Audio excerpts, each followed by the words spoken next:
ఈరోజు ఖమ్మం జిల్లాలోని revenue related అయిన భూభారతి అంశాల మీద, అదేవిధంగా హౌసింగ్ ఇందిరమ్మ ఇళ్ల స్కీమ్కి సంబంధించి గౌరవ కలెక్టర్ గారు అధికారులతో డిస్కస్ చేయడం జరిగింది. ఏదైతే రాష్ట్ర ప్రభుత్వం 2 అంశాలు ప్రతిష్టాత్మకంగా స్టార్ట్ చేశాయో, ఒకటి ధరణిని ప్రక్షాళన చేసి ప్రజలను నచ్చే మెచ్చే భూభారతి చట్టం తీసుకొచ్చిన తర్వాత ఈ చట్టం విధి విధానాలు, చట్టంలో పేర్కొనబడిన అనేక అంశాలను గురించి రాష్ట్రంలోని 33 జిల్లాల్లో 29 జిల్లాలకి ప్రత్యక్షంగా నేను వెళ్ళాను. అది పైలట్గా తీసుకున్న మండలాలే కావచ్చు, మొదటి విడత, రెండో విడత, అదే రకంగా అవగాహన సదస్సులే కావచ్చు.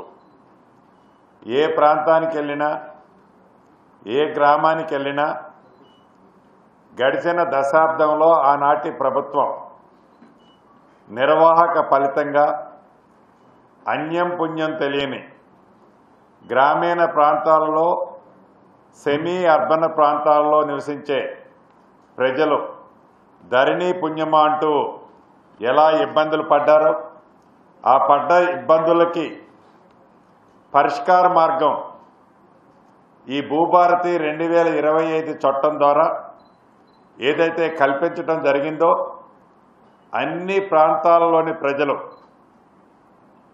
వాళ్ళు ఒక్క ఇందిరమ్మ ప్రభుత్వానికి సంబంధించిన ప్రజలే కాదు, కాంగ్రెస్ పార్టీని అభిమానించే నాయకులే కాదు, అన్ని ప్రాంతంలో అన్ని పార్టీలకు సంబంధించిన భూములున్న ఆసాములు, రైతులు చాలా హ్యాపీగా ఈ భూభారతి చట్టం మీద, దానిలో పేర్కొనబడిన అంశాల మీద చాలా స్పష్టంగా కనిపించింది నాకు ప్రత్యక్షంగా నేను వెళ్ళినప్పుడు. వాటితో పాటు నా సొంత నియోజకవర్గం పాలేరు నియోజకవర్గంలోని నేలకొండపల్లి కూడా ఫస్ట్ 4 ఒకటి ఉంది. దాని గురించి ఇంతకుముందు డిస్కస్ చేసినప్పుడు రాష్ట్ర వ్యాప్తంగా ఏదైతే అన్ని జిల్లా కలెక్టర్ల నుంచి వచ్చిన ఫీడ్బ్యాక్ ఏ రకంగా అయితే ఉందో, నేలకొండపల్లి నా నియోజకవర్గం సంబంధించిన మండలం నేలకొండపల్లిలో కూడా సేమ్ పొజిషన్ ఉంది. ప్రధానంగా సుమారు 3200 అప్లికేషన్స్ ఏవైతే నేలకొండపల్లిలో వచ్చాయో, దాంట్లో నియర్లీ 50% అప్లికేషన్స్ సాదా బైనామాలకు సంబంధించిన అంశాలు వచ్చాయి. ఇక రిలేటెడ్ ఇంటి పేరు తప్పుపడ్డది, తన పేరు తప్పుపడ్డది, పురుషుడు బదులు స్త్రీ పడ్డది, స్త్రీ బదులు పురుషుడు పడ్డది, 10 ఎకరాలుంటే 10 కుంటలు పడ్డది, ప్రభుత్వ అవసరాల కోసం 1 ఎకరం భూమి తీసుకుంటే ఆ సర్వే నెంబర్లో 20 ఎకరాలుంటే మిగతా 19 ఎకరాలు కూడా ప్రభుత్వ స్థలం అని పడి ప్రొహిబిటెడ్ లిస్టులోకి పోయింది.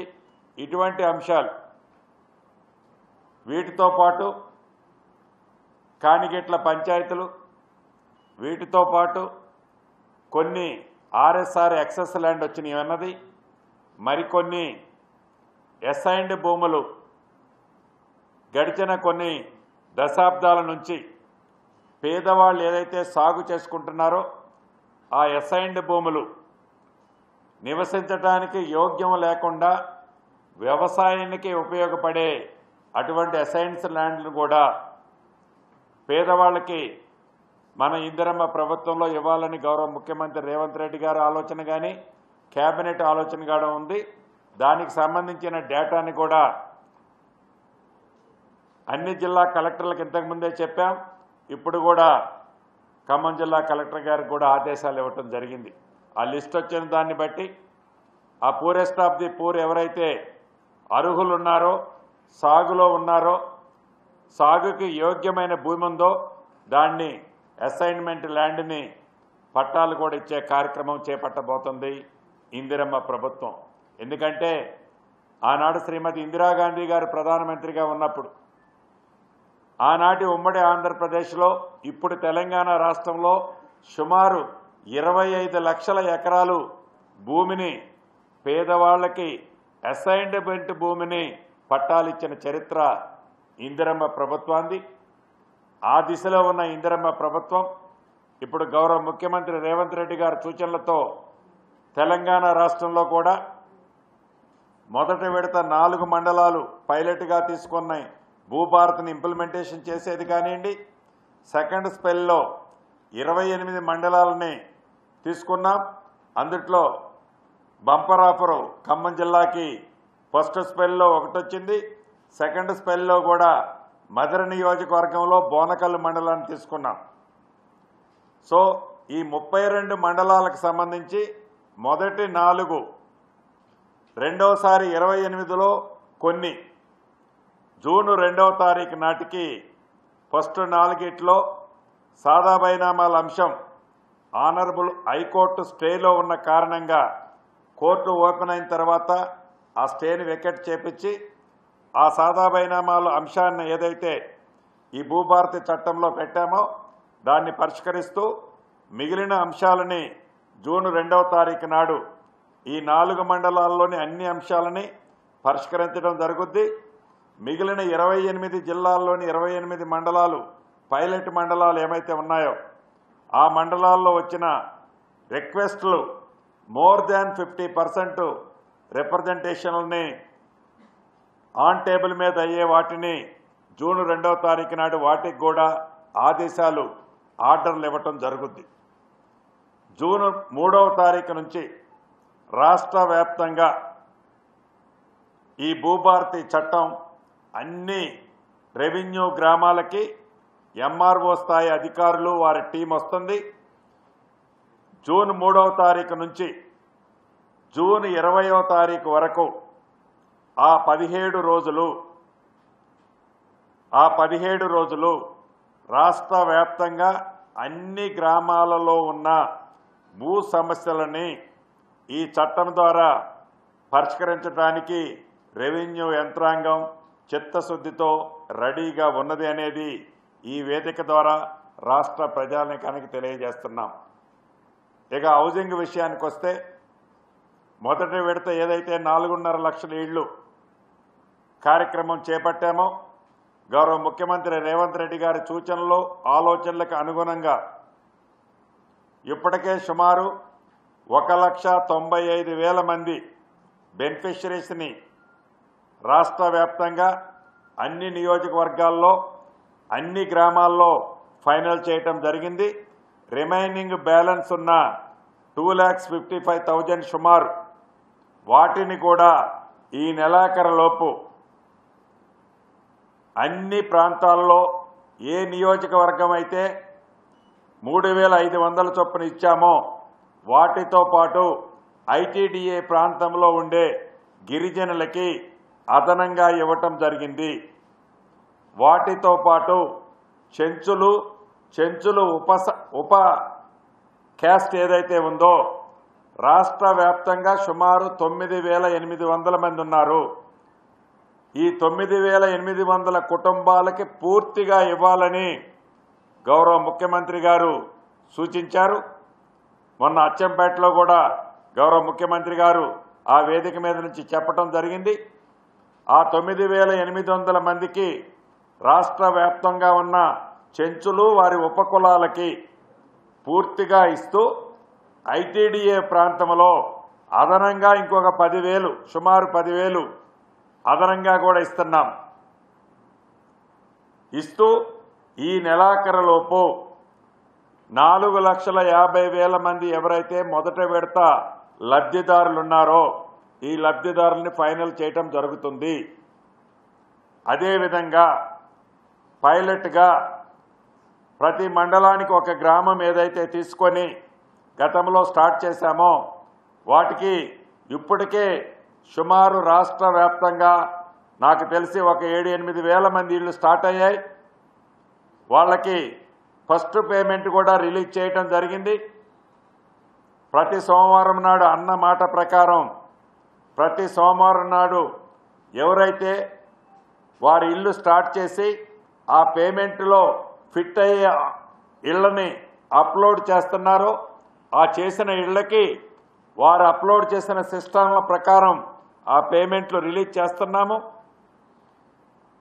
అదేవిధంగా నాకు తెలిసి జూన్ 2వ తారీఖు నాటికి ఆర్ జూన్ మిడ్కి మంచి రోజు చూసుకొని మొట్టమొదటిగా సుమారు 1000 ఇళ్ల పైగా గోప్రవేశం కూడా రాష్ట్ర వ్యాప్తంగా ఇందిరమ్మ ఇళ్ళు శ్రీకారం చుట్టబోతుంది.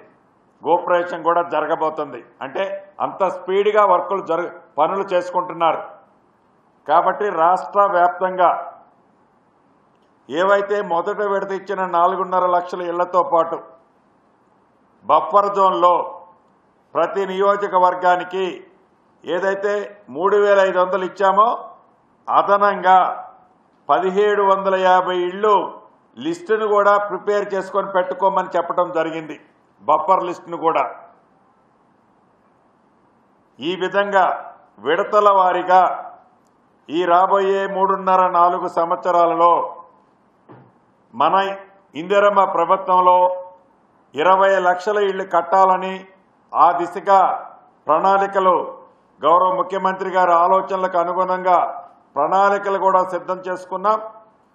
తప్పకుండా అర్హులైన ప్రతి పేదవాడికి రాష్ట్ర వ్యాప్తంగా ఇందిరమ్మ ఇళ్ళు తప్పకుండా ఇవ్వటం జరుగుద్ది. వీటితో పాటు సర్వేర్లకు సంబంధించి ఈ జిల్లాలో కూడా రాష్ట్ర వ్యాప్తంగా లైసెన్స్డ్ ట్రైన్డ్ సర్వేర్ల కోసమని నోటిఫికేషన్ ఇస్తే సుమారు 10,000 పైచిలకు నిరుద్యోగ యువత ఏదైతే మ్యాథ్స్ చేశారో ఆ చేసిన ఇంటర్మీడియట్ అండ్ అబోవ్ స్టూడెంట్స్ 10,000 మంది పైగా ఆన్లైన్లో అప్లికేషన్ పెట్టుకోవడం జరిగింది. వీళ్ళందరికీ 50 వర్కింగ్ డేస్ ట్రైనింగ్ ఇచ్చి రాబోయే 2 నెలల లోపు అంటే రేపు మండే నుంచి ట్రైనింగ్ స్టార్ట్ అవుతుంది. ట్రైనింగ్ అయిన తర్వాత వాళ్ళకి ఎగ్జామ్ ఉంటుంది. ఎగ్జామ్ పాస్ అయిన వాళ్ళని లైసెన్స్డ్ సర్వేర్లుగా వాళ్ళని గుర్తించి ప్రతి మండలానికి లైసెన్స్డ్ సర్వేర్లు కూడా పంపడం జరుగుతుంది. ఉదాహరణకి ఖమ్మం జిల్లాలో 458 మంది అప్లై చేసుకున్నారని గౌరవ కలెక్టర్ గారు ఇంతకుముందు చెప్పారు. ఇలా రాష్ట్ర వ్యాప్తంగా 10,000 మంది పైగా అప్లై చేసుకున్నారు. వీళ్ళకు కూడా నిరుద్యోగ యువత ఏదైతే ఉందో ఈ నిరుద్యోగ యువతకి సైజబుల్గా ప్రతి నెల ఇన్కమ్ వచ్చే విధంగా ఈ ప్రభుత్వం మిగతా రాష్ట్రాల్లో ఎలా అయితే ఈ లైసెన్స్డ్ సర్వేలు ఉన్నారో అక్కడ అంశాలన్నిటినీ క్రోడీకరించి పెట్టుకున్నాం. అదే పద్ధతిలో ఈ రాష్ట్రంలో కూడా ఈ లైసెన్స్డ్ సర్వేలని ఫైనలైజేషన్ చేయబోతున్నాం. ఆ దిశలోనే ముందుకు పోతున్నాం.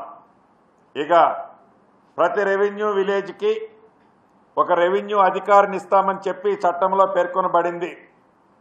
దానికి సంబంధించి కూడా ఈ నెల 27వ తారీఖు నాడు గతంలో విఆర్ఏ విఆర్ఓలు ఎవరైతే ఉన్నారో దాంట్లో ఎవరైతే విల్లింగ్ ఉంటారో ఇంటర్మీడియట్ అండ్ అబోవ్ చదువుకున్న వాళ్ళని అప్లై చేసుకోమంటే సుమారు 6,300 మంది 6,400 మంది అప్లై చేసుకున్నారు. వాళ్ళకు కూడా ఈ నెల 27వ తారీఖు నాడు టెస్ట్ పెడుతున్నాం. నాకు తెలిసి జూన్ 2వ తారీఖు నాడు రాష్ట్ర అవతరణ దినోత్సవం నాడు వారిని కూడా రెవెన్యూ విలేజ్లకి రెవెన్యూ అధికారులుగా ప్రజల సౌకర్యార్థం వాళ్ళని కూడా పంపించాలని ప్రజల కోరిక మేరకు ఈ ప్రభుత్వం నిర్ణయం తీసుకుంది. ఆ దిశలోనే అడుగులేస్తుంది. చివరగా ఒక్కటే, రాష్ట్ర ఆర్థిక పరిస్థితులు బాగలేకపోయినా గత ప్రభుత్వం చేపట్టిన సంక్షేమ కార్యక్రమాలు ఏదీ ఆపకుండా ఎన్నికల ముందు ఇచ్చిన వాగ్దానాలు సంక్షేమ కార్యక్రమాలని పేదవాడికి అందిస్తూ పాత అప్పులు కడుతూ తల తాకట్టు పెట్టైనా పేదవాడికి ఇచ్చిన ప్రతి అంశాన్ని కొద్దిగా లేటు కావచ్చు అన్న ప్రతి మాటని చిత్తశుద్ధితో గౌరవ ముఖ్యమంత్రి రేవంత్ రెడ్డి గారి నాయకత్వంలోని మన ప్రభుత్వం పనిచేస్తున్నందుకు మనస్ఫూర్తిగా మీతో పాటు నేను కూడా సంతోషంగా ఉన్నానని తెలుపుకుంటూ సెలవు తీసుకుంటున్నాను. అది మిస్ అయిపోయాను. ఏదైతే ఒక అద్భుతమైన చట్టాన్ని మనం చేసుకున్నాం, ఇంప్లిమెంటేషన్ చేయాల్సింది అధికారులు కాబట్టి ఎక్కడా చిన్న పొరపాటు కూడా జరగకుండా పారదర్శకంగా గ్రామీణ ప్రాంతంలో ఉండే పట్టణ సెమీ అర్బన్ ప్రాంతంలో ఉండే ప్రజానికానికి ఇబ్బంది కలగకుండా ఉండే విధంగా ఈ చట్టాన్ని ఇంప్లిమెంటేషన్ చేయడం కోసం ప్రత్యక్షంగా గ్రౌండ్లోకి నేను వెళ్తున్నాను, మా ప్రిన్సిపల్ సెక్రటరీ మిగతా మంత్రులు అందరం వెళ్తున్నాం. మాతో పాటు ఒక స్పెషల్ సెల్ను కూడా గౌరవ CCLIలో ఒకటి, రెవెన్యూ మంత్రిగా నా పేషీలో కూడా ఈ కపుల్ ఆఫ్ డేస్లో ఏర్పాటు చేసి టైం టు టైము నా పర్యవేక్షణ కూడా ఉంటుందనేది రాష్ట్ర ప్రజలకి ఇక్కడ నుంచి తెలియజేసుకుంటున్నాను. Thank you. నేను మొదట్లో చెప్పాను, మళ్ళీ చెప్తున్నాను, అర్హులు కాకుండా 3-4 క్రాస్ చెక్లు పెట్టాను. ఇందిరమ్మ కమిటీ సెలక్షన్ చేసిన తర్వాత గౌరవ కలెక్టర్ గారు గెజిటెడ్ ర్యాంకు ఆఫీసర్తో ప్రతి ఇంటిని వెట్టింగ్ చేసిన తర్వాత గౌరవ కలెక్టర్ గారు వారి ఆఫీసులో టేబుల్ ముందు కూర్చొని 360 డిగ్రీస్లో వెట్టింగ్ చేసిన తర్వాతనే గౌరవ జిల్లా ఇన్ఛార్జి మంత్రి గారు అప్రూవ్ చేస్తున్నారు. ఎక్కడైనా పొరపాటు జరిగినట్లు ఉంటే మీడియా మిత్రులకు కానీ పౌరులకు కానీ ఏ గ్రామంలోనైనా తప్పు జరిగినట్లు రుజువు చేసి మీరు గనుక ఫార్వర్డ్ చేస్తే శాంక్షన్ ఇచ్చిన ఇల్లు ఏ స్థాయిలో ఉన్నా ఆ ఇంటిని యాజ్ ఇట్ ఈజ్గా హోల్డ్ చేస్తాము. కన్సల్ట్ అధికారి ఎవరైతే గెజిటెడ్ అధికారి సర్టిఫై చేశాడో ఆ అధికారిని ఫస్ట్ సస్పెండ్ చేస్తాము.